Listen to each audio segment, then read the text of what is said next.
मेरा नाम विकास है। बड़ी ही परेशानी भरी जिंदगी गुजार रहा था। इतनी मेहनत करने के बावजूद भी इतने ज़्यादा पैसे नहीं आ रहे थे कि घर का गुजारा ठीक से हो सके।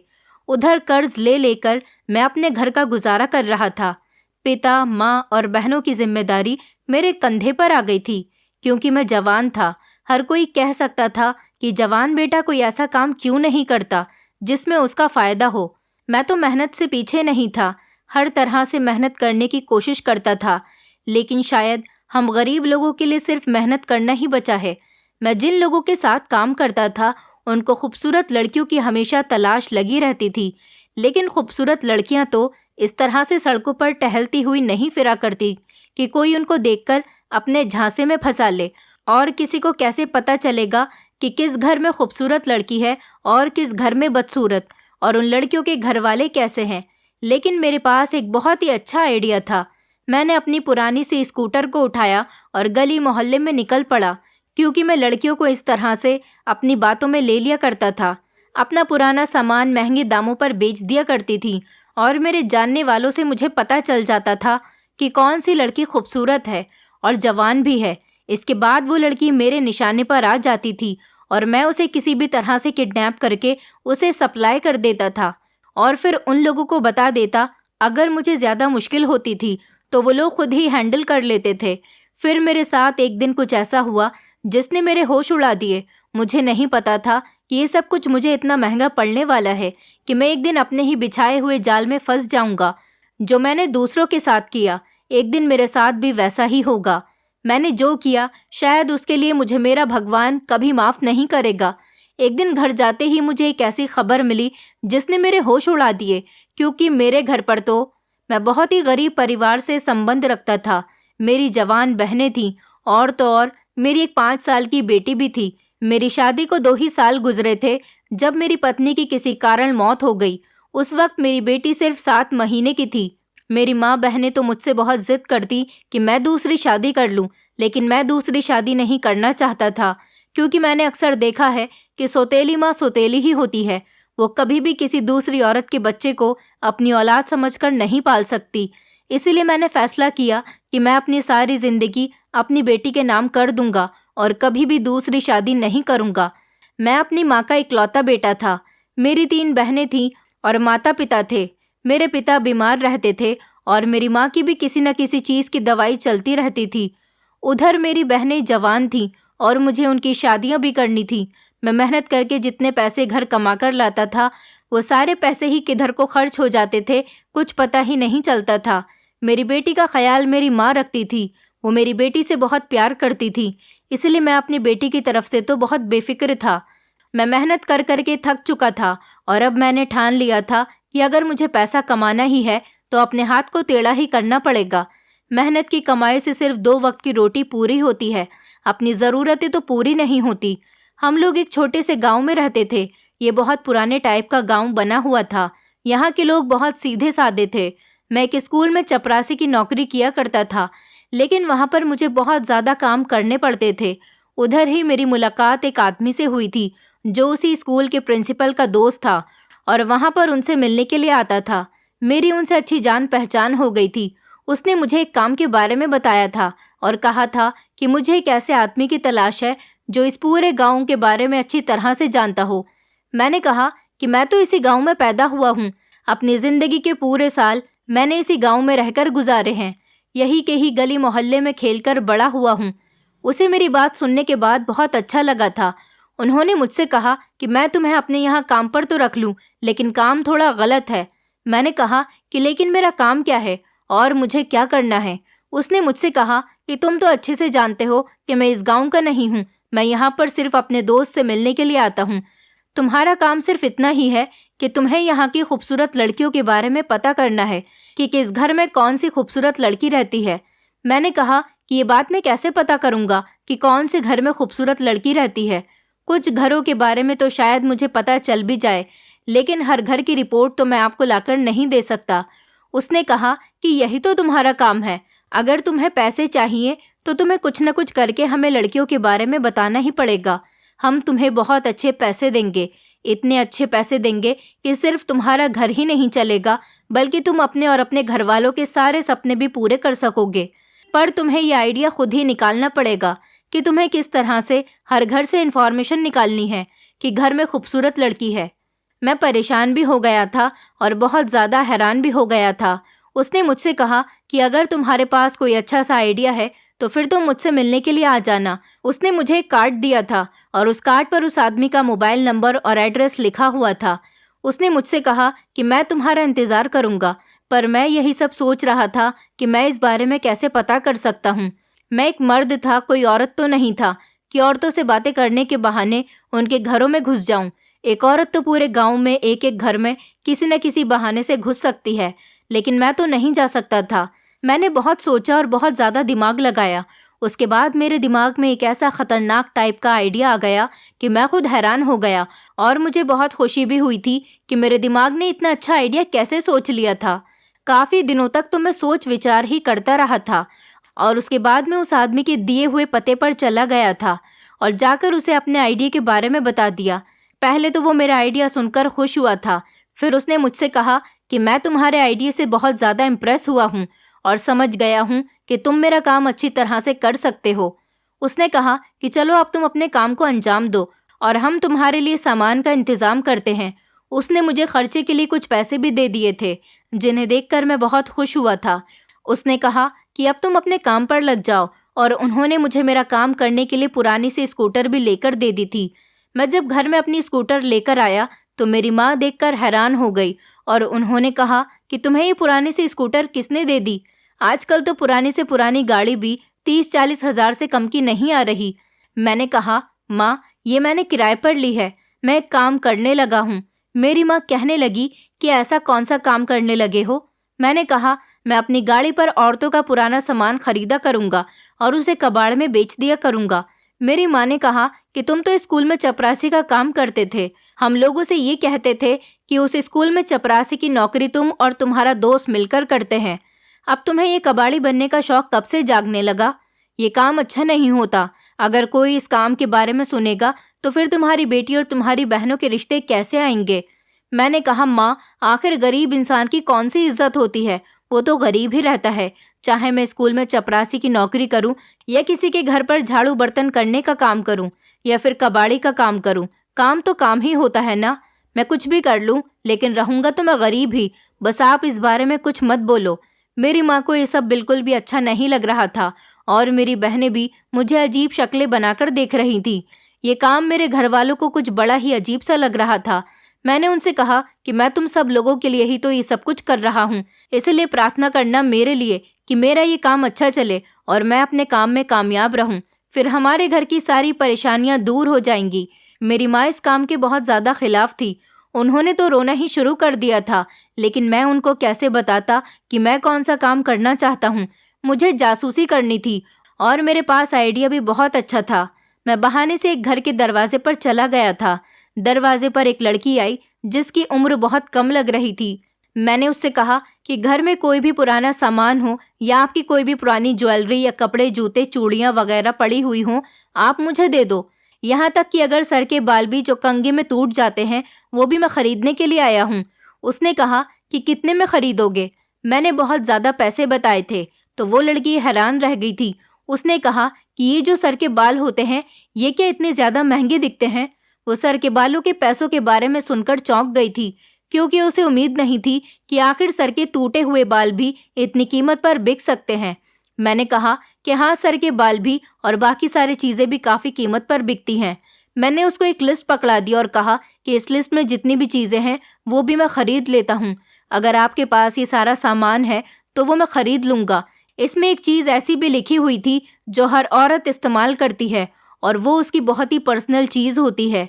वो ऐसी चीज़ होती है कि अगर ख़राब हो जाए तो औरतें उसे कूड़े में भी फेंक नहीं सकती, लेकिन अगर उनको ये पता चल जाए कि कोई बेकार चीज़ का भी खरीदार है तो फिर वो क्यों ना उसको बेच दे। थोड़ी देर के बाद ही 3-4 लड़कियां मेरे आसपास टहल रही थी और अपनी अपनी चीज़ें लेकर आ गई थी। उनके हाथ में बहुत सारा सामान था और कई लड़कियों के पास तो उनके सर के बाल भी मौजूद थे। सर के बालों का तो मैंने सिर्फ बहाना किया था, क्योंकि सबको पता है कि औरत के सर के टूटे हुए बाल काफ़ी महंगे बिकते हैं, लेकिन मुझे तो सिर्फ दूसरी चीज़ों से ही मतलब था। पर मेरा आइडिया तो बिल्कुल सही जा रहा था। मैं पुरानी चीज़ों को खरीदने के बहाने ही लड़कियों को दरवाजे तक बुलाया करता था। मैं अपने प्लान में कामयाब होता जा रहा था। मैं जिस घर के दरवाजे पर जाता तो मेरे काम के बारे में सुनकर हर लड़की अपना अपना पुराना सामान मुझे बेचने के लिए आ जाती थी। इस हिसाब से मुझे पता चल जाता था कि इस घर में कितनी लड़कियां हैं। इस घर में आने के बाद मुझे पता चला कि इस घर में 4 लड़कियां हैं और चारों ही लड़कियां अपना सामान लेकर दरवाजे पर आ गई थीं। उनमें से एक लड़की तो बहुत ज़्यादा खूबसूरत थी। मैंने उन सब लड़कियों का सामान खरीद लिया था और उनको थोड़े ज़्यादा पैसे दे दिए थे। वो बहुत खुश हो गई थी और मेरे सामने ही खड़े होकर एक दूसरे को कहने लगी कि आज तो पुराना सामान बेचने के बाद काफ़ी सारे पैसे आ गए। हमें नहीं पता था कि लड़कियों की पुरानी चीज़ें इस तरह से बिक भी सकती हैं। ये औरत सिर्फ नाम की समझदार होती है। दरअसल तो औरत बहुत ज़्यादा बेवकूफ़ होती है, क्योंकि औरत की इतनी ज़्यादा ज़रूरतें होती हैं कि उसे हर टाइम पैसों की ज़रूरत पड़ जाती है, क्योंकि उसको बहुत सारा सामान खरीदना है। मेकअप, कपड़े, जूते, चूड़ी, घर का सामान और न जाने कितनी ऐसी चीज़ें जो वो बाजार से लेती है, और उसे इन चीज़ों को खरीदने का बहुत शौक भी होता है। इसलिए औरत हमेशा लालची होती है, क्योंकि उसे सामान की बहुत ज़रूरत होती है और मुझे औरत की इसी कमज़ोरी का फ़ायदा उठाना था। मैंने इस घर का पता, घर का नंबर और इस घर में कितनी लड़कियां रहती हैं, इनमें से कौन खूबसूरत है और कौन बदसूरत है, ये सब कुछ मैंने एक डायरी पर पहले से ही नोट कर लिया था और वही सारी इन्फॉर्मेशन मैंने अपने मालिक को पकड़ा दी थी। वो तो बहुत खुश हो गए थे। उन्होंने कहा कि बस अब उनको उस घर से खूबसूरत वाली लड़की को गायब करना है। उनका काम यही है कि मैं उनको इन्फॉर्मेशन लाकर दूं और वो उन घरों से लड़कियों को गायब करवाएं। उन्होंने मुझसे कहा कि तुम इसी तरह से काम पर लगे रहो और जगह जगह जाकर देखो कि घर में कौन सी लड़की है और कितनी ज़्यादा खूबसूरत है। देखो, हमें सिर्फ सेहतमंद और खूबसूरत लड़कियों की ही तलाश है। किसी घर में अगर बदसूरत या पतली लड़की या फिर तलाकशुदा लड़की है तो हमें उसकी ज़रूरत नहीं है। अब ये तो हमारी नज़र है कि तुम किस तरह से आइडिया लगाते हो, लेकिन मर्दों की नज़र बहुत ज़्यादा तेज़ होती है। मर्दों को पता चल जाता है कि कौन सी लड़की जवान है और कौन सी शादीशुदा या फिर तलाकशुदा है, क्योंकि शादीशुदा औरतों की चाल कुंवारी लड़कियों से थोड़ी डिफरेंट होती है और ये बात सिर्फ मर्द ही आइडिया लगा सकता है। मैं भी तो सारी ज़िंदगी स्कूल में चपरासी बनकर रहा। वहाँ पर बहुत सारी लेडी टीचर्स होती थीं और बहुत सारी ऐसी माएँ होती थीं जो अपनी बच्चियों को स्कूल की छुट्टी पर लेने के लिए आती थीं। इसीलिए मैं शादीशुदा और कुंवारी लड़की में फ़र्क जानता था। मुझे आइडिया हो गया था और अपनी इसी चालाकी को इस्तेमाल मुझे करना था। अब मैं इसी तरह से घर घर जाता और लड़कियों को पैसों का लालच देता था कि उनकी कोई भी ऐसी चीज़ जिसे वो फेंकना चाहती हों या फिर जो उनके इस्तेमाल की ना हो, वो उसे मुझे बेच दें। इसके बदले मैं उनको ढेर सारे पैसे दूंगा। उनके पास अच्छा मौका होता था और वो अपना सामान बेचने के बहाने खुलकर मेरे सामने आ जाती थीं। कुछ लड़कियां ऐसी थीं जो दरवाजे के पीछे खड़ी होकर बात करती थीं।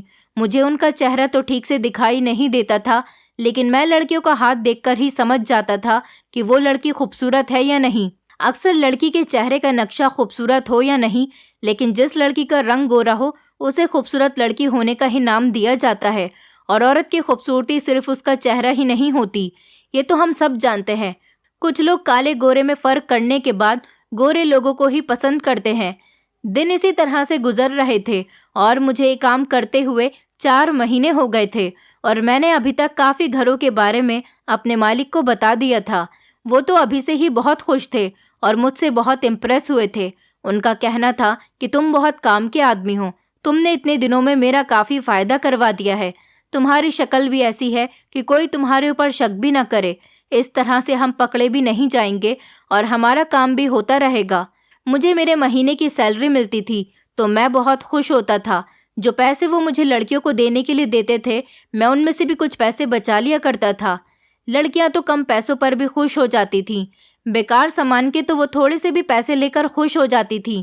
वैसे भी पैसे आते हुए किसी को बुरे नहीं लगते, और वो भी ऐसे सामान के जिसको आप इस्तेमाल ना करते हों और उनको आप फेंकना चाहते हों। मैं जब अपने पैसे लेकर घर आया तो मेरी माँ और बहनें बहुत खुश हुई थी। मैं घर आते ही सबसे पहले अपनी बेटी से बातें करता था। मेरे हाथों में बहुत सारे पैसे और अपने लिए गिफ्ट्स देखकर मेरी बेटी बहुत खुश हो जाती थी। मैं इतने ज़्यादा पैसे लेकर आता था कि मेरी माँ भी खुश हो जाती थी। जबकि मेरी माँ ने मुझे शुरू के दिनों में काफ़ी सारी बातें सुनाई थीं। उन्होंने कहा कि पहले तो इस घर में दाल रोटी चल रही थी, अब लगता है तुम्हारे काम की वजह से लोगों की बातें सुनने के बाद ही हमारा पेट भर जाया करेगा। अब हर महीने मैं अपने घर पर सारा राशन भरवा दिया करता था, अपनी बहनों को भी काफ़ी सारे पैसे दिया करता था और अपनी बेटी के लिए भी नए नए कपड़े लेकर आता था।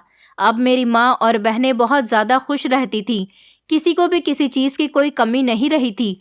मेरी माँ मेरे हाथों में बहुत सारा सामान देखकर हैरान हो जाती थी और उन्हें अपनी आंखों पर विश्वास नहीं होता था, क्योंकि उन्हें कभी उम्मीद ही नहीं थी कि इस तरह से हमारे घर के हालात भी इतनी जल्दी बदल सकते हैं। मैं इतना ज़्यादा सामान लेकर आता था कि मेरे घर वाले खुश हो जाते थे। मेरी माँ और बहनों को अब किसी चीज़ की ज़रूरत नहीं होती थी, मैं घर में ही उनके लिए सारी फैसिलिटीज़ मौजूद कर देता था। मेरी माँ कहती थी कि जब से तुमने ये काम करना शुरू किया है, हमारे दिन अच्छे गुजरने लगे हैं। माँ को अपनी आंखों पर यकीन नहीं होता था कि मैं इतना ढेर सारा सामान लेकर आता हूँ। मैंने अपनी माँ से कहा, माँ, मैंने आपसे कहा था ना कि इस काम में बहुत पैसे मिलते हैं। मेरी माँ मुझे बहुत आशीर्वाद देती थी। मैंने अपनी माँ से कहा, माँ, आप परेशान मत हो, मैं अपनी बहनों की शादी भी खूब धूमधाम से करूँगा और उनकी शादी में किसी तरह की कोई कमी नहीं होने दूंगा। मैं सब कुछ ठीक कर दूंगा। मैं अपने पिता के लिए दवाइयाँ लेकर जाता था। धीरे धीरे अब मेरे पिता भी ठीक होने लगे थे। मैंने अपने माता पिता को तसल्ली दी कि अब आप लोगों को परेशान होने की ज़रूरत नहीं। मेरी माँ ने कहा, लेकिन बेटा, मुझे तुम्हारा काम कुछ छोटा सा लगता है। मैंने कहा, माँ, काम से क्या मतलब है? काम छोटा हो या बड़ा काम हो, काम तो काम होता है। और वैसे भी हमें छोटे या बड़े काम से मतलब नहीं होना चाहिए, हमें तो पैसों से मतलब होना चाहिए। माँ ने कहा कि मुझे अपनी परवरिश पर पूरा भरोसा है बेटा। तू इन बहनों का अकेला भाई है और फिर तेरी अपनी भी एक छोटी सी बेटी है। तूने अपनी बेटी और हम लोगों की खातिर दूसरी शादी नहीं की। तू हम सब लोगों का कितना ख्याल रखता है। भगवान तुझे एक दिन कामयाब ज़रूर करेगा। मेरा आशीर्वाद हमेशा तेरे साथ है। मुझे पता है कि तू हम सब के लिए ही सब कुछ करता है। तू हमेशा मेहनत से ही काम करेगा, चाहे कुछ भी हो जाए। माँ की बातें सुनकर मुझे थोड़ा अजीब सा लगने लगा था, क्योंकि इस बार मैं मेहनत नहीं कर रहा था।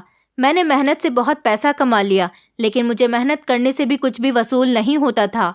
मैंने तो सिर्फ पैसे कमाने का छोटा सा रास्ता बना लिया था और इसी से पैसे आ रहे थे। मैंने अपनी बेटी को भी थोड़े से पैसे दिए और अब तो मैंने अपनी बेटी का स्कूल में एडमिशन भी करवा दिया था। वो पढ़ने के लिए जाने लगी थी। मेरे घर वालों के चेहरे खिले खिले से रहने लगे थे। मेरी जिंदगी पूरी तरह से बदल कर रह गई थी। अच्छा लगता था इस तरह से पैसे कमाना। पहले तो घर की दाल रोटी ही बड़ी मुश्किल से पूरी होती थी, ऊपर से किसी को पैसे देने का तो सवाल ही पैदा नहीं होता था। दिन इसी तरह से गुजर रहे थे। जिंदगी भी अच्छी गुजर रही थी। मैं खुद भी खुश था और मेरा परिवार भी। ये काम करने से मुझे खूबसूरत खूबसूरत लड़कियां भी देखने के लिए मिल जाती थी। एक लड़की तो बहुत ही लालची थी। उसने अपनी सारी पर्सनल चीज़ें निकालकर मेरे हाथ में पकड़ा दी थी, लेकिन जब मैंने उसे देखा तो मैं हैरान रह गया। वो तो बहुत ही ज़्यादा दुबली पतली सी थी, बिल्कुल भी खूबसूरत नहीं लग रही थी। वैसे तो दुबली पतली लड़कियां खूबसूरत लगती हैं, लेकिन वो इतनी अच्छी नहीं थी। ऐसा लगता था कि उसे कोई बहुत बड़ी बीमारी है और मेरे मालिक को ऐसी लड़कियों में कोई इंटरेस्ट नहीं था। मैंने उस लड़की का सामान खरीदने के बाद उसे पैसे भी कम दिए थे, क्योंकि मुझे भी उस लड़की में कोई इंटरेस्ट नहीं आया था और मैंने अपने मालिक को भी इस लड़की के बारे में नहीं बताया। मेरा काम इसी तरह से चलता रहा। एक दिन मेरी माँ ने मुझे बताया कि अब तो तुम्हारा काम अच्छा चलने लगा है, तुम्हारी बहन के लिए एक रिश्ता आया है, तुम कहो तो मैं उसके लिए बात करूं। मैंने अपनी माँ से कहा, ठीक है, आप बात कर लो, लड़का अमीर होना चाहिए, मुझे कोई परवाह नहीं है, बस मेरी बहन उस घर में खुश रहनी चाहिए। मैं अपनी बहन की शादी धूमधाम से करूँगा, क्योंकि जिसके साथ ज़िंदगी गुजारनी है वो ठीक होना चाहिए। मेरी माँ ने कहा कि मेरी भी यही सोच है और तुम्हारे पिता भी यही चाहते हैं कि इसी घर में तुम्हारी बहन का रिश्ता हो जाए, क्योंकि ये लोग खाते पीते लोग हैं। मेरी माँ बताने लगी कि बेटा, तुम्हें पता है, हमारी गली के नुक्कड़ पर जो एक घर है, उनकी बेटी को किसी ने किडनैप कर लिया। मैं ये बात सुनकर हैरान रह गया था, क्योंकि उनकी बेटी के बारे में ही तो मैंने अपने मालिक को बताया था और फिर उनके कहने पर उसे किडनैप भी करवाया था। मैंने अपनी माँ से कहा, अच्छा, ये सब कब हुआ? मेरी माँ ने कहा, मुझे नहीं पता बेटा, उनकी बेटी कब गायब हुई, लेकिन मुझे कल पता चला। बेचारों की एक ही बेटी थी और थी भी बहुत खूबसूरत। उसके माता पिता का तो रो रो कर बुरा हाल हो गया। मुझसे तो उन लोगों की हालत देखी ही नहीं जाती। मैंने उसकी माँ को तसल्ली दी और मेरा दिल भर आया था। फिर मैं घर को वापस आ गई। उन्होंने अपने घर में पूजा रखी थी अपनी बेटी के मिलने के लिए। मैं तो पूजा करने के बाद फौरन ही वहां से आ गई। मैं तो प्रार्थना करती हूँ कि वो बेचारी जल्द से जल्द मिल जाए। पता नहीं ये कौन से ऐसे लोग होते हैं जो लोगों की जवान बेटियों को किडनैप कर लेते हैं। भगवान ऐसे लोगों को ज़रूर सज़ा देगा। मैं खाना खा रहा था। अपनी माँ की ये बात सुनकर अचानक से मेरे हलक में निवाला अटक गया। मैंने कहा, माँ छोड़िए ना, किसी को ऐसा नहीं कहना चाहिए। मुझे पता है वो लड़की खुद ही घर से भाग गई है और फिर उसके घर वाले अपनी इज्जत बचाने के लिए लोगों से कह रहे हैं कि किसी ने उनकी बेटी को किडनैप कर लिया। मेरी माँ ने कहा, हाँ तुम ठीक कह रहे हो, ऐसा भी हो सकता है। आजकल होने को क्या नहीं हो सकता। लेकिन मुझे पता है कि वो लड़की बहुत शरीफ थी और बहुत अच्छी थी। मेरी माँ ने कहा, बेटा अभी तू भी जवान है, तेरी ज़्यादा उम्र नहीं हुई है और तू अच्छा कमाने लगा है। मैं चाहती हूँ कि तू भी शादी कर ले। आखिर इस तरह से कैसे अपनी ज़िंदगी गुजारेगा। तेरी बहन की एक दोस्त है, वो बेचारी विधवा हो गई। मैं चाहती हूँ कि तेरी शादी उसके साथ कर दूँ। मैंने अपनी माँ से साफ इनकार कर दिया और कहा कि मैं अभी शादी नहीं करना चाहता, बल्कि मैं शादी ही नहीं करना चाहता। मैं सारी उम्र अपनी बेटी के साथ रहना चाहता हूँ। मेरी माँ कहने लगी कि बेटा इस तरह से तू जिंदगी नहीं गुजार सकता, एक बार मेरी बात मान ले। मैं तो अपनी माँ की बात इसलिए नहीं मानता था क्योंकि मैं अपनी पत्नी से बहुत प्यार करता था। वही दुनिया को छोड़कर चली गई। मैंने उससे वादा किया था कि मैं उसके अलावा कभी किसी को नहीं चाहूँगा। मेरे दिल में आज भी वही बसी हुई है। मेरी माँ मेरी बात सुनकर तो खामोश हो जाती थी, लेकिन उन लोगों को बहुत कोस रही थी जिन्होंने उस लड़की को किडनैप किया था। मुझे अपनी माँ की बातें सुनकर बड़ा अजीब लगा, लेकिन ये जो अमीर लोग होते हैं उन्हें किसी की बद्दुआ नहीं लगती। गरीब लोग ऐसे ही उनको बुरा समझते हैं, बुरा भला भी कहते हैं, लेकिन असल में वो अपनी ज़िंदगी के मज़े ले रहे होते हैं। ये बात बड़ी अजीब सी है। माँ ने मुझे मेरी बहन के रिश्ते के बारे में बताया। मुझे लड़का बहुत पसंद आया था, क्योंकि पहले मेरी बहन के गरीब होने की वजह से रिश्ते नहीं लग रहे थे। इसलिए अब मैंने फैसला कर लिया था कि मैं अब अपनी बहन की शादी किसी और गरीब लड़के से नहीं बल्कि अमीर परिवार में ही करूँगा। मेरी बहन का रिश्ता तय हो गया था और मेरी बहन की मंगनी जल्द ही होने वाली थी। मैंने अपनी बहन की एंगेजमेंट के लिए एक अच्छा शादी हॉल बुक करवाया था और अपनी बहन के लिए काफ़ी सारे जेवर भी बनवा लिए थे। अब मेरे पास ज़्यादा पैसा आ गया था, इसलिए मैं अपनी बहनों के सारे शौक पूरा करना चाहता था। मेरी बहन अपनी एंगेजमेंट वाले दिन पार्लर से तैयार होने के लिए गई थी। मंगनी की सारी तैयारियां हो चुकी थी, मेहमान भी आना शुरू हो गए थे। इधर मैं शादी हॉल के सारे काम देख रहा था। अचानक मेरे घर से मेरी माँ की कॉल आई। उन्होंने मुझे बताया, बेटा अब शगुन हो गया। मेरी माँ फ़ोन पर फूट फूट कर रो रही थी। मैं बहुत परेशान हो गया। मैंने अपनी माँ से कहा कि माँ आप रो क्यों रही हो, मुझे बताओ क्या बात है। फिर मेरी माँ ने मुझे बताया कि बेटा तुम्हारी बहन गायब हो गई है। इधर मेहमान आ चुके थे और मेरी बहन के ससुराल वाले भी मंगनी की रस्म करने के लिए इंतज़ार कर रहे थे। मेरी माँ मेरी बहन को ढूंढने के लिए यहाँ से निकल गई थी और वो अभी तक उसको ही ढूंढ रही थी। इधर मेरे पिता को भी ये बात पता चल गई थी, तो उन्होंने भी मेरी बहन को ढूंढना शुरू कर दिया और मुझे ये बात सबसे आखिर में बताई, क्योंकि मैं यहाँ के इंतज़ाम में लग रहा था और मेरे मोबाइल पर कॉल भी नहीं लग रही थी। मेरी वही बहन गायब हो गई थी जिसकी एंगेजमेंट थी। बहुत बुरा हो गया था और मैं जानता था कि मेरी बहन कहाँ है, लेकिन अपनी बहनों के बारे में तो कभी मैंने अपने मालिक को नहीं बताया था। जबकि मेरी 3 बहनें थीं और तीनों ही बहुत खूबसूरत थीं। मेरी बहन को हमें ढूंढते हुए लगभग 4-5 घंटे हो गए थे और हार मानकर फिर मैं अपने मालिक के पास गया। मैं वहाँ पर गया तो मैंने देखा कि मेरी बहन वहाँ पर दुल्हन बनी हुई रो रही थी। मुझे देखते ही उसके होश उड़ गए और वो मुझसे लिपटकर ज़ोर ज़ोर से रोने लगी। मैंने मालिक से कहा, मालिक आपको शायद गलतफहमी हुई है, ये लड़की मेरी बहन है। उन्होंने कहा कि इसमें कौन सी बड़ी बात है, ये तुम्हारी बहन है। सबसे ज़्यादा अफसोस हमें इसी बात का है कि तुमने अपने पूरे गांव के खूबसूरत लड़कियों के बारे में हमें बता दिया, जबकि सबसे ज़्यादा खूबसूरत लड़कियां तो तुम्हारे अपने ही घर में थीं। तुम्हारी तीनों बहनें बहुत सुंदर हैं, कभी तुमने हमें अपनी बहनों से मिलवाया ही नहीं। तुम्हें नहीं पता कि मैं तुम्हारे पीछे तुम्हारे घर पर गया था, तुम काफ़ी दिनों से मुझसे मिलने के लिए नहीं आए थे। मैंने सोचा आज मैं तुम्हारे घर जाकर तुम्हारे घर के हालात देख लेता हूँ। मेरे पास तुम्हारा एड्रेस था, क्योंकि मैंने तुम्हारे बारे में भी सारी इन्फॉर्मेशन निकाली हुई थी। मैं कभी कोई कच्चा काम नहीं करता। मुझे पता है कि कोई भी इंसान कभी भी धोखा दे सकता है। इसलिए एक दिन मैं तुम्हारे घर गया। वहाँ जब मैंने तुम्हारी तीनों बहनों को देखा तो मैं बहुत ज़्यादा खुश हुआ था और मुझे इस बात पर गुस्सा भी आया था कि तुम्हारे ही घर में सबसे ज़्यादा खूबसूरत लड़कियां हैं। तुमने अपनी बहनों के बारे में हमें क्यों नहीं बताया? अगर तुम चाहो तो अपनी बहनों की डबल कीमत हमसे वसूल कर सकते हो, लेकिन मुझे तुम्हारी ये बहन बहुत पसंद आई है। मैं तुम्हारी बहन को बेचूंगा नहीं, बल्कि मैं तुम्हारी इस बहन से शादी करूंगा। मैंने अभी तक शादी इसलिए नहीं की क्योंकि किसी भी लड़की पर मेरा दिल नहीं आया था। हालांकि दिल लगी बहुत सारी लड़कियों के साथ की है। उस दिन जब मैं तुम्हारे घर गया था तो तुम्हारी ये वाली बहन मेरे लिए चाय बनाकर लाई थी। इसकी अदाएं, इसकी बातें और इसके हाथ की बनी हुई चाय मुझे बहुत पसंद आई थी। मैं तो इस पर फिदा हो गया हूँ। मैं तुम्हारी बहन से शादी करना चाहता हूँ। मैं जानता था कि एक भाई कभी अपनी बहन को एक ऐसे आदमी के हवाले नहीं करेगा जो लड़कियों को बेचने और खरीदने का काम करता हो। घी सीधी उंगली से नहीं निकलता, इसलिए मैंने उंगली को टेढ़ा कर लिया। मुझे पता था कि तुम कभी भी अपनी बहन की शादी मुझसे नहीं करवाओगे।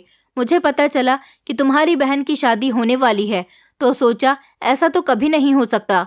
मैं जिस लड़की को पसंद करता हूँ उसको मैं कभी भी किसी और का नहीं होने दे सकता।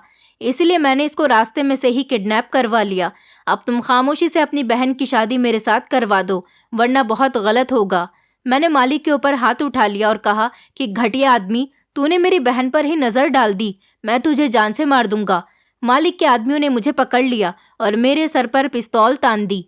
मेरी बहन चिल्ला चिल्लाकर रो रही थी क्योंकि उसे बहुत डर लग रहा था। जब उसने ये सारी बातें सुनी तो वो और ज्यादा रोने लगी थी क्योंकि वो समझ गई थी कि मैं किस तरह का काम करता था। आज मैं बहुत बुरी मुसीबत में फंस चुका था। मालिक ने कहा कि मुझे जो चीज़ पसंद आती है उसे मैं हासिल करके ही रहता हूँ, चाहे मुझे उसके लिए किसी की जान ही क्यों ना लेनी पड़े। मुझे तुम्हारी बहन बहुत पसंद है। मैं तुम्हारी जान भी ले सकता हूँ और किसी भी हाल में तुम्हारी बहन से शादी करके ही रहूँगा। मैंने कहा, प्लीज़ मालिक, ऐसा मत करो। मेरी बहन को छोड़ दो। इसमें इसकी कोई गलती नहीं। तुम चाहो तो मैं तुम्हारा ये काम छोड़ सकता हूँ। तुमने जितने पैसे आज तक मुझे दिए हैं, मैं सारे पैसे तुम्हें वापस लाकर दे दूंगा, लेकिन प्लीज़ मेरी बहन की ज़िंदगी बर्बाद मत करो। मालिक ज़ोर ज़ोर से हंसने लगा और उसने कहा कि तुम्हें क्या लगता है कि मैं तुम्हारी बहन को इतनी आसानी से छोड़ दूंगा? ऐसा कभी नहीं हो सकता। मैं बहुत ज़्यादा परेशान हो गया था। अब मुझे अपनी गलती का एहसास हो रहा था कि मैंने कितनी लड़कियों की ज़िंदगी बर्बाद की थी, कितनी लड़कियों को मैंने सप्लाई करवाया था। वो सारी लड़कियां अपनी बेबसी पर कितना रोती होंगी। आज जिस तरह से मेरी बहन रो रही थी, और उनकी तो इज्जत पर भी दाग आ चुका होगा, जबकि मेरी बहन की तो सारी ज़िंदगी ही तबाह होने वाली थी। मुझे आज अपनी बहन में वो सारी लड़कियां नजर आ रही थीं जिनकी ज़िंदगी मैंने अपने हाथों से बर्बाद करवाई थी। वो भोली भाली गांव की सीधी सादी मासूम लड़कियां जो मेरी उल्टी सीधी बातों में आ जाती थीं। मुझे उन पर बहुत ज़्यादा अफसोस हो रहा था और मैं अपनी फूटी किस्मत पर रो रहा था। वो आदमी मेरे ही सामने मेरी बहन से शादी करने जा रहा था, लेकिन वो तो अच्छा हुआ कि अचानक पुलिस मौके पर आ गई और पुलिस ने वहां आते ही सबको हिरासत में ले लिया। पुलिस ने उस जगह को चारों तरफ से घेर लिया था। हम में से कोई भी भागने की कोशिश नहीं कर सकता था क्योंकि किसी ने उनको खबर दी थी कि ये आदमी इस जगह पर छुपा हुआ है। ये कोई छोटा मोटा आदमी नहीं था, ये एक बहुत बड़ा बदमाश था जिसके अंडर में बहुत सारे लोग काम करते थे। पुलिस काफ़ी सालों से इसकी तलाश कर रही थी और अलग अलग शहरों में जाकर ये इसी तरह से अपना बिजनेस करता था। अब की बार इसने मुझे निशाना बनाया था और हमारे गांव की लड़कियों को विदेशों में बेच रहा था। इसने मेरी बहन की ज़िंदगी बर्बाद करने का फैसला कर लिया था, लेकिन पुलिस ने आते ही सबको पकड़ लिया। हालांकि मैं भी इस काम में शामिल था, इसलिए मेरी सज़ा भी बनती थी। मुझे भी अरेस्ट कर लिया गया। मेरे माता पिता सिर्फ एक बार ही अगले दिन मुझसे जेल में मिलने के लिए आए थे। मेरी माँ ने तो मुझे थप्पड़ मारा और मेरे पिता ने भी मुझे बहुत उल्टी सीधी बातें सुनाई। उनको लगता था कि उनका सीधा साधा बेटा कभी कुछ गलत नहीं कर सकता, लेकिन उन्हें नहीं पता था कि उनका बेटा पैसों के लिए काफ़ी सारी लड़कियों की ज़िंदगी बर्बाद कर चुका था। मुझे अपनी गलती पर अफसोस हो रहा था। गांव के सारे लोगों को ये बात पता चल गई कि मैं ही सामान खरीदने के बहाने से उनके घरों में जाता था और इस गिरोह को लड़कियों की खबर लाकर देता था। फिर यही गिरोह उन लड़कियों को किडनैप करवा लेता था। मेरे माता पिता की खूब बदनामी हुई थी। मेरे माता पिता बहुत ज़्यादा अफसोस में आ गए थे और उनका कहना था कि हमने तेरी परवरिश ऐसी नहीं की थी। हमें तो अपनी परवरिश पर गर्व था, पर हमें क्या पता कि हमारा बेटा इस तरह से गलत काम में पड़ गया था। मेरी माँ बहुत ज़्यादा रो रही थी। उन्होंने कहा कि पहले जो दाल रोटी हम खाते थे वो इज्जत की होती थी और तेरी मेहनत की कमाई की होती थी, लेकिन अब तो तू अगर हमें 56 भोग भी खिलाएगा तो वो भी हमारे लिए बेइज्जती के हैं। मेरी माँ ने कहा कि मैं तुझसे सारे रिश्ते नाते खत्म कर देती हूँ। तूने कम से कम ये तो सोचा होता कि तू दूसरों की बेटियों की जिंदगी तबाह कर रहा है। भगवान तुझे तेरे किए की सजा कभी भी दे सकता है। तेरी भी बहनें हैं, हालांकि तेरी एक छोटी सी मासूम सी बच्ची भी है, उसकी भी जिंदगी बर्बाद होने में ज्यादा टाइम नहीं लगेगा। अब तो जेल में रहेगा तो तेरी बेटी का क्या होगा? वो बेचारी मासूम अभी कुछ जानती भी नहीं है। मेरी माँ ने कहा कि तू कम से कम अपनी बेटी के बारे में ही सोच लेता। तूने गांव की बेटियों की जिंदगी तबाह नहीं की, बल्कि अपने ही परिवार की जिंदगी बर्बाद कर दी है। तूने हमें कहीं मुंह दिखाने काबिल नहीं छोड़ा। हम गरीब जरूर थे, लेकिन हमारी इस गांव में बहुत इज्जत थी। तूने हमसे हमारी इज्जत छीन ली। मेरी माँ सारी बातें मुझे सुना रही थी और मैं शर्मिंदा होकर अपनी माँ की सारी बातों को सुन रहा था, क्योंकि मेरी वजह से उनकी खूब बेइज्जती हुई। इधर मुझे 12 साल की सजा हुई थी। मेरे माता पिता के पास मेरी कमाई के काफी सारे पैसे थे। वो लोग चाहते तो मुझे जमानत पर रिहा भी करवा सकते थे, लेकिन मेरी माँ ने कहा कि ये तेरी सजा है जो तुझे भुगतनी ही होगी। अपनी 12 साल की कैद पूरी करने के बाद जब मैं अपने घर पर गया तो मुझे पता चला कि मेरी माँ और मेरे पिताजी इस दुनिया में नहीं रहे। इस सदमे ने उन्हें ख़त्म कर दिया। मेरे जेल जाने के 1-2 साल तक ही वो जिंदा रहे, उसके बाद वो मर गए, क्योंकि पूरे 12 साल ना मेरी बहनों ने मुझे पलटकर देखा था और ना ही मेरे माता पिता ने और ना ही मेरी बेटी ने। सब लोगों ने मुझसे रिश्ते नाते ख़त्म कर दिए थे। मुझे बहुत ज़्यादा अफसोस था और मैं अपनी किस्मत पर फूट फूट कर रो रहा था। मेरे माता पिता इस दुनिया से जा चुके थे।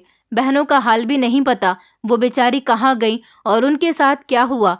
किसी भी गांव वाले ने मुझे पहचानने के बाद मुझसे ढंग से बात तक नहीं की, क्योंकि कोई भी इंसान इस हादसे को भूला नहीं था। हर कोई मुझे जानता था। अब मैं दूसरे शहर में आ गया हूँ। मेरी बेटी भी कहाँ है? मुझे अपनी बेटी के बारे में भी कुछ भी नहीं पता चला। मैं आप लोगों से रिक्वेस्ट करना चाहता हूँ कि कभी भी किसी गैर कानूनी काम करने से पहले अपनी तरफ देख लेना चाहिए, क्योंकि आगे चलकर अपना ही किया हमें भुगतना पड़ता है। किसी गैर कानूनी तरीके से पैसे कमाना बहुत बड़ा जुर्म है। मैं नहीं चाहता कि जैसी हालत मेरी हुई है वैसी ही आप लोगों में से किसी की भी हो। भगवान हर इंसान को उसके किए की सज़ा इसी दुनिया में ही दे देता है। मुझे मेरे किए की सज़ा मिल गई और इतनी बुरी मिली कि मैंने कान पकड़ लिए कि मैं कभी भी किसी की बेटी के साथ इतना गलत नहीं करूँगा। वो बेचारी लड़कियाँ जिनको मैंने सप्लाई करवाया था, वो ना जाने किस तकलीफ से गुजरी होंगी, उनके साथ क्या क्या किया गया होगा।